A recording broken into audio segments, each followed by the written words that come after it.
Ya, selamat datang kembali rekan-rekan pembelajar pendidikan kewarganegaraan. Ya, selamat datang kembali di channel ini. Semoga channel ini bisa jadi berkah untuk mempermudah kita dalam proses pembelajaran PKN dalam kondisi WFH seperti sekarang atau stay at home dalam kondisi sekarang ya. Jadi untuk mendukung channel ini, jika Anda tidak keberatan, Anda bisa subscribe supaya channel ini bisa berjalan dengan baik juga ya. Dan ini bisa berguna bagi banyak orang. Dan saya berharap sekali juga Anda meninggalkan beberapa komentar di kolom komennya supaya kita bisa berdiskusi bagaimana implementasi civic knowledge ini dalam konteks berbangsa bernegara. Karena harapannya memang ini bagian dari mengedukasi setiap orang yang berkunjung ke channel ini, mereka bisa lihat apa yang kita pelajari dan kita bisa melihat apa yang kita diskusikan di dalam bilik komen ya.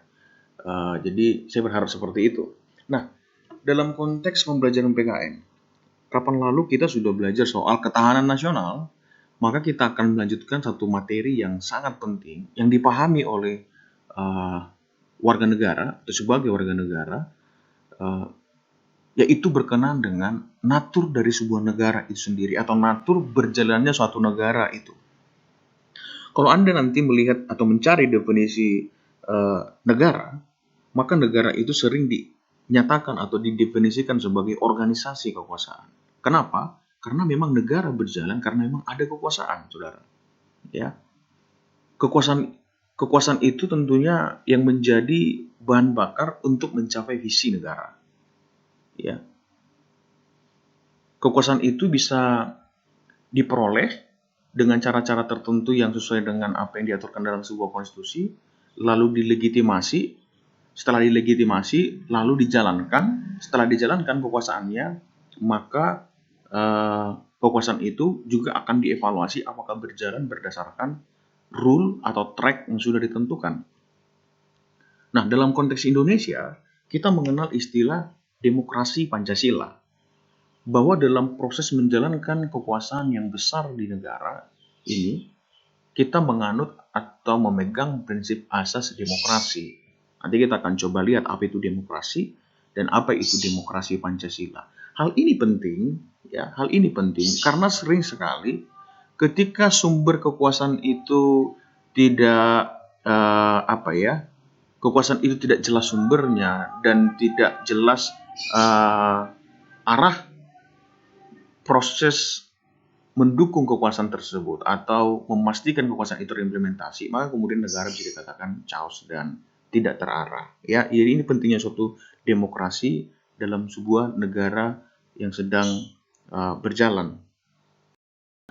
Coba kita lihat apa itu demokrasi. Secara etimologis, saya yakin dan percaya Anda sudah belajar ini dulu di baik SMP, SMA, ya. Bahkan mungkin SD mungkin ya. Nah, secara etimologis kita sudah tahu bahwa demokrasi itu berasal dari dua kata, demos dan kratos ya. Demos itu diartikan rakyat dan krastos itu kekuasaan ya. Dan kratos itu kekuasaan. Maka kalau didefinisikan secara etimologi, sebenarnya demokrasi adalah kekuasaan berada di tangan rakyat, kan gitu aja kan sederhananya. Nah, ketika kekuasaan itu dikatakan berada di tangan rakyat, itu menunjuk bahwa sebenarnya sumber dari kekuasaan itu adalah rakyat sendiri. Tidak berasal dari orang tertentu, individu tertentu, ya, yang kemudian nanti dalam proses pelaksanaan sumber dan asal kekuasaan itu sangat mempengaruhi jalannya sebuah negara, saudara-saudara. Maka ketika bangsa kita menganut prinsip demokrasi yang harus dipahami, ini yang saya lihat banyak gagal paham di bangsa kita, saudara. Ya,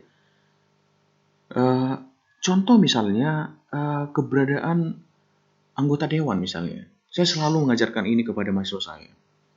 Sering sekali orang-orang yang dipilih oleh rakyat ini merasa dirinya itu pejabat yang harus dimuliakan oleh rakyat. Mereka merasa bahwa mereka adalah bos rakyat. Ini terbalik dalam konteks negara demokrasi, saudara. Dalam konteks demokrasi, yang menjadi tuan, yang menjadi bos itu adalah rakyat itu sendiri. Ya. maka kamu dan saya dan semua rakyat Indonesia itu adalah bos. Kamu adalah tuan dari berjalannya kekuasaan di negeri ini, dan yang kamu pilih adalah pembantu kamu. Malah saya sering gunakan bahasa yang sedikit kasar. Anggota dewan adalah babu rakyat, bahwa mereka harus tunduk kepada rakyat dan harus mengakomodir kepentingan rakyat. Itu makanya kapan lalu saya marah sekali ketika anggota dewan lebih mengutamakan dirinya untuk tes swab test atau rapid test untuk COVID-19 bersama keluarganya dibandingkan mendahulukan rakyatnya. Wah, saya di medsos itu benar-benar mengekspresikan kemarahan saya itu. Ya kan? Benar-benar tidak menghormati tuannya babu rakyat ini. Saya sampai ngomong sekasar itu, ya. Kenapa? Karena memang ini kita gagal paham gitu ya. Kita gagal paham melihat bahwa dalam prinsip demokrasi yang totally berkuasa itu adalah kamu dan saya. Ibaratnya kamu yang menggaji, makanya kita yang menggaji mereka semua melalui pajak kita kan. Dan kamu buktinya kalau kamu nggak suka orang yang bersangkutan, kamu tinggal tidak pilih dia untuk periode berikutnya. Kamu pecat dia. Itu buktikan kamu sangat berkuasa. Ya. Jadi jangan ragu dengan prinsip itu. Maka kalau kamu nanti mau jadi anggota dewan, siaplah kamu menjadi pelayan rakyat. Siaplah kamu bahwa bos kamu adalah rakyat. Kapanpun kamu dipanggil konstituen kamu harus siap, saudara. Harus siap. Tidak boleh tidak siap. Kenapa? Itu membuktikan kamu loyal pada bos kamu, ya kan? Jadi ini apa ya? Ini penting sekali Anda ini. Sampai dulu itu saya kaget ya dengan statement Ahok ya. Dia ngomong gini deh. Saya ini adalah anjing dari ketika itu ada polemik soal apa ya? Kalau tidak salah itu soal APBD yang soal dia bilang misalnya 15%, tapi sampai di anggota DPRD dirumuskan jadi 5%. Gemar sekali. Dia bilang saya ini adalah anjing rakyat DKI. Wah, ini analogi yang saya kasar, tapi sebenarnya kalau Anda melihat hubungan antara anjing dan tuan, sungguh memang tepat bahwa yang menjadi tuan itu adalah rakyat, misalnya, dan anjing itu adalah para pejabat publik. Wah, ini kasar sekali, tapi sebenarnya ini ada satu apa ya?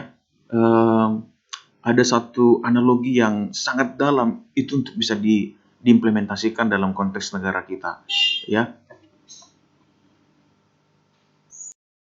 Ya, jadi analogi itu bisa kita katakan kasar, tapi sebenarnya ada makna yang sangat luar biasa di sana. Kita tahu bahwa anjing itu loyal banget sama tuannya ya. Ini analogi saja, jangan kita katakan mereka anjing. Itu jangan kita mereka anjing kita, enggak. Itu terlalu ini sebenarnya. Konteks kita kurang santun. Tapi sebenarnya ada analogi yang baik dalam analogi itu. Kalau kita lihat anjing itu kan sangat loyal sama tuannya. Keberpihakannya itu jelas, saudara. Keberpihakan adalah kepada Tuhan. Tapi kalau kita lihat sekarang anggota dewan kita, alamak, mereka itu berani bayangkan mendahulukan kepentingan partai pribadi, bukan kepentingan rakyat. Contoh kecil saja Setia Novanto sebagai ketua anggota dewan itu, ya, bayangkan. Dia korupsi dana EKTP itu, waduh gedenya minta ampun. Sampai kita kesukaran untuk mendapatkan KTP elektronik. Saya pribadi itu jadi korban ya, menunggu KTP elektronik sampai beberapa tahun itu, 1-2 tahun kalau nggak salah saya. Itu kan bukti bahwa dia tidak loyal pada tuannya. Jadi ini bisa dipakai ya. Jadi dalam konteks demokrasi benar bahwa sumber kekuasaan itu berada di tangan rakyat dan dilaksanakan sepenuhnya berdasarkan konstitusi dalam konteks Indonesia. Nah, ini Abraham Lincoln ya, mantan presiden. Tukang tahu, lihat saya tadi break sebentar untuk beritahu ibunya langganan saya. Ya, saling mendukung dalam kondisi corona saat ini. Ya, menurut Abraham Lincoln, demokrasi itu suatu pemerintahan. Pemerintahan itu berarti ada kekuasaan yang sedang dijalankan, ya. Ada rakyat, ada pemerintah. Ada relasi, ada yang berkuasa, ada yang dipimpin, kan gitu kan. Rakyat, ini kita dulu di awal pertemuan sudah mendiskusikan apa itu beda rakyat dengan warga negara. Nah, rakyat dalam konteks demokrasi itu bicara soal pemerintahan. Pemerintahan dari rakyat, oleh rakyat, dan untuk rakyat. The government from the people, by the people, and for the people. Jadi muara dari pemerintahan itu, ya, bahwa dia sumbernya itu adalah berasal dari rakyat, ya, oleh rakyat, karena rakyat yang menentukan bagaimana pemimpinnya akan menjalankan kekuasaan, dan untuk rakyat. sasarannya adalah untuk rakyat. Bagaimana rakyat memperoleh kesejahteraan dan kedamaian dalam konteks Indonesia seperti apa yang tertulis dalam visi negara. Nah, ini menurut pendapat ahli yang lain, namanya Siset ya, dia bilang gini, demokrasi secara konseptual dianggap sebagai kerangka pemikiran, ya, bahwa pemerintahan publik oleh rakyat telah diterima secara universal sebagai cita-cita tertinggi. Ini luar biasa nih ya. Dia melihat bahwa pemerintahan rakyat itu merupakan cita-cita yang tertinggi, norma, sistem sosial, dan serta pengetahuan individu sikap dan perilaku diperlukan secara kontekstual, didukung, dihargai, dan dikembangkan. Wah, Siset ini mendefinisikan demokrasi sangat complicated. Kelihatannya rumit, tapi kalau Anda lihat, ini menunjukkan bahwa sebenarnya natur kekuasaan yang paling tertinggi dan mulia itu adalah ketika kekuasaan itu diletakkan kepada orang banyak, bukan kepada orang tertentu saja. Bahwa setiap individu dalam negara itu berkuasa. Dan sekelompok individu tersebut dalam konteks ini rakyat, mereka punya kekuasaan yang sangat besar, bahkan teramat besar. Yang itu harus dihargai, didukung, dan dikembangkan. Wah, ini luar biasa ini definisinya. Ya kan? Dengan begitu kita mulai masuk ke materi pokok kita. Demokrasi Pancasila itu apa? Ya, demokrasi Pancasila bisa didefinisikan dalam arti luas dan sempit dalam kondisi luas bahwa kedaulatan dan kekuasaan tertinggi pada rakyat yang dalam penyelenggarannya dijiwai oleh nilai-nilai Pancasila. Kalau Anda belajar Pancasila, kita sudah belajar bahwa Pancasila adalah falsafah bangsa kita, filosofi segeromsa. Dia adalah dasar negara kita dan dia adalah sumber filsafat, sistem filsafat kita. Maka dalam konteks demokrasi pun Pancasila itu menjadi bahan bakar atau bagian dari hal terpenting untuk dijiwai oleh penerapan prinsip demokrasi. Ya, jadi kekuasaan dari rakyat itu harus dijiwai oleh nilai-nilai Pancasila. Ya, demokrasi yang berketuhanan Maha Esa, demokrasi yang berkemanusiaan,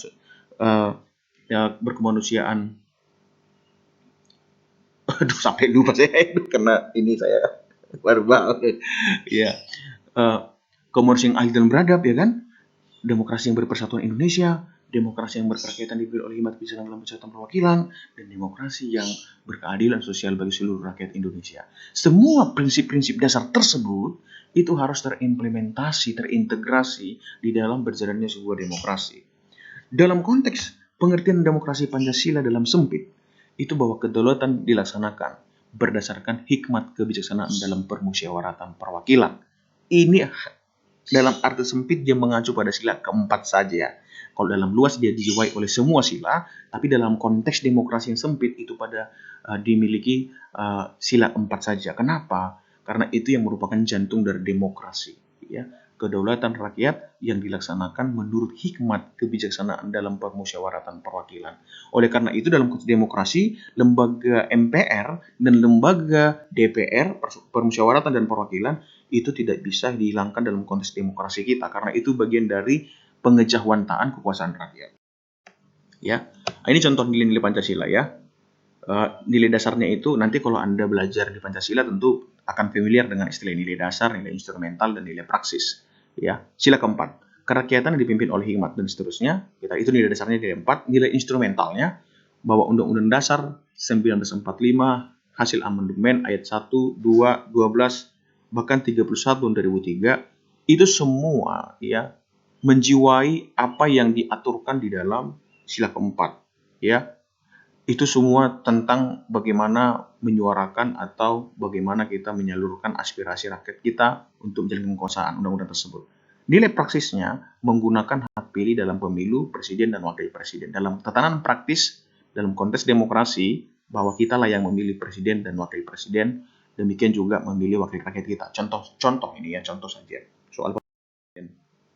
Nah, dalam konteks demokrasi Pancasila di bidang ekonomi misalnya, bagaimana ya negara di dalam menentukan kebijakan-kebijakan berjalannya ekonomi di bangsa kita, dia terarah kepada pencapaian-pencapaian yang pasti dan mencapai visi negara itu diyakini bahwa kita menerapkan jiwa-jiwa Pancasila ya.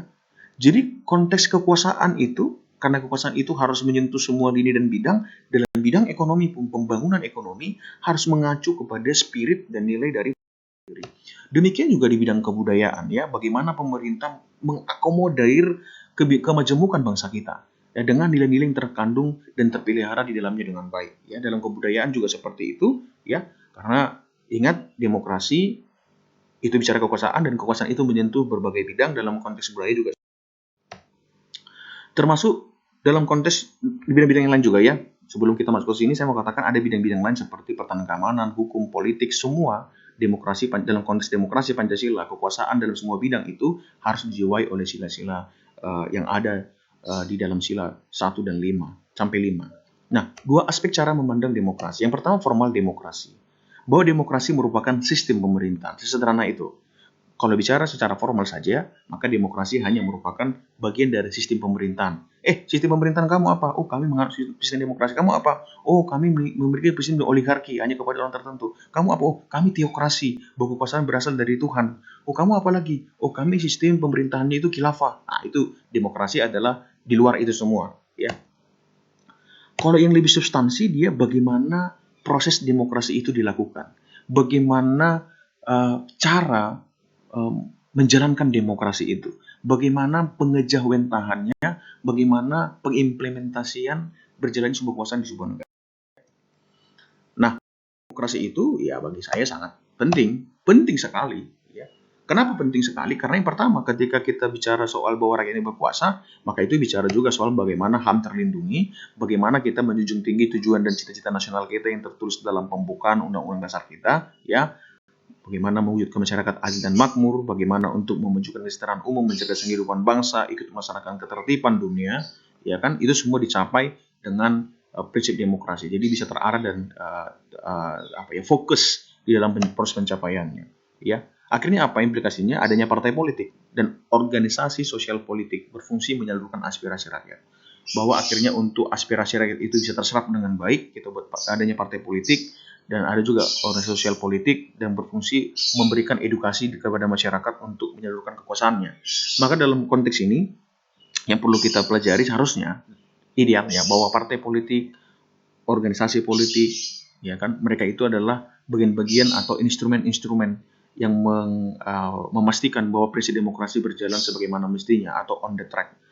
Tidak hanya sekedar pas lagi mau pemilu mereka aktif, di luar pemilu mereka tidak aktif sama sekali. Itu bukan sesuatu yang diajarkan dalam konteks Pancasila atau konteks negara demokrasi, ya.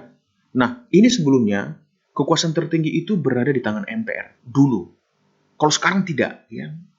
Sekarang kekuasaan tertinggi berada di tangan rakyat karena memang dulu sebelum amandemen MPR itu adalah implementasi atau konkretisasi kekuasaan masyarakat. Dulu sebelum amandemen bunyinya begini, kekuasaan berada di tangan rakyat dan dilaksanakan sepenuhnya oleh Majelis Permusyawaratan Rakyat. Ya, bahwa kedaulatan itu dilaksanakan, kedaulatan kekuasaan itu dilaksanakan oleh MPR. Sekarang tidak lagi. Sekarang kita langsung di konstitusi karena dulu di era Soeharto dianggap MPR itu tidak sehat, akhirnya berbalik langsung kepada rakyat. Makanya sekarang kita milih presiden langsung, ya. Kok dulu kan MPR yang milih kan. Itu makanya selama 32 tahun ketika MPR dikuasai presiden, MPR maka bisa kemudian terus memilih presiden. Tapi sekarang tidak lagi, ya. Tapi dulu memang itu ada, sekarang tidak lagi.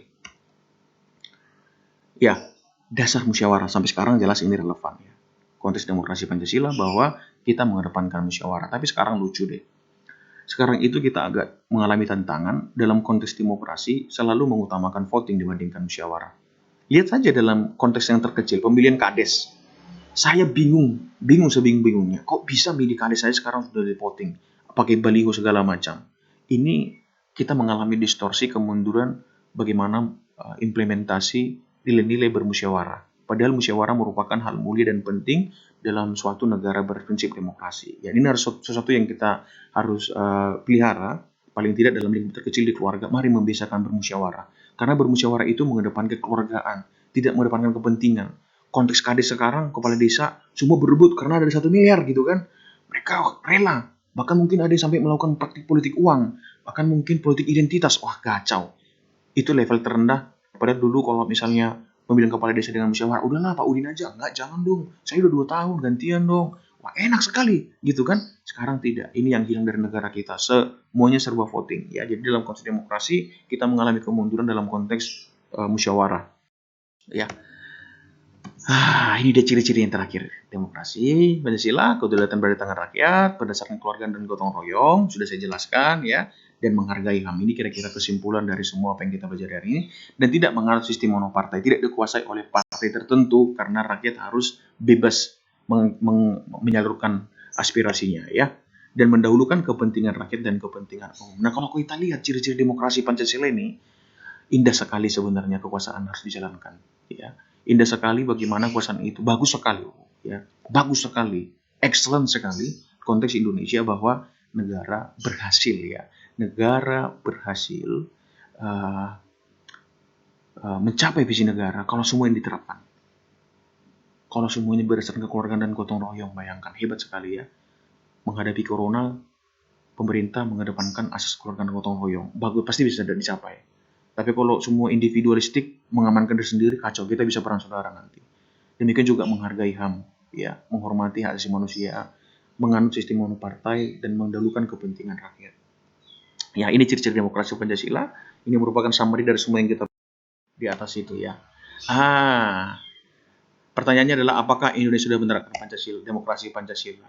Ya, ya, ada dari masa ke masa. Nah, ini sekilas saja, saya pikir ini cuma sekilas sejarah saja supaya Anda mengetahui. Mulai 1949 sampai 59 kita mengenalnya dengan demokrasi konstitusional. Ini karena awal sekali merdeka, akhirnya demokrasi ditafsiri semua harus dijalankan sesuai dengan apa yang ditulis dalam konstitusi. Makanya namanya demokrasi konstitusional, mementingkan parlemen dan partai-partai. Karena memang dulu kan masih baru berdiri, jadi wajar harus penguatan di sana. Ya. Nah, ini 1959 sampai 65 demokrasi terpimpin. Ini kekuatan Soekarno saat itu ya, bagaimana Soekarno sangat fundamental dan sangat sangat berkuasa. Bukan berkuasa sih, tapi dia punya pengaruh yang luar biasa sampai dia menjadi demokrasi sampai pernah diunjuk menjadi presiden seumur hidup ya.